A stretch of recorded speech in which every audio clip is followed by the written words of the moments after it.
Hello and welcome to Toothless Tesla. What is your style?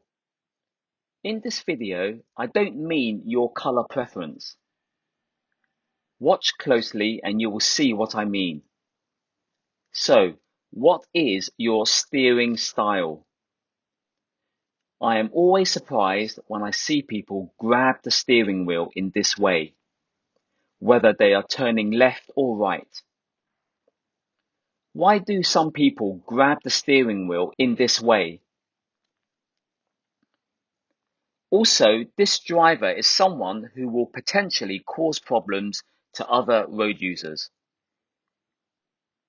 He actually wants to cross over to the third lane on the far side of the road. In doing so, this dangerous driver doesn't enter into the first lane nearest to him.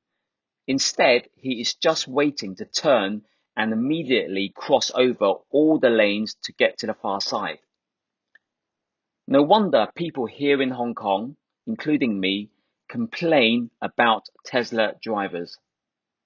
Poor Tesla drivers, such as these, give all Tesla drivers and the Tesla brand a bad reputation. What do you think? Please share your comments below. As always, thanks for watching and stay safe.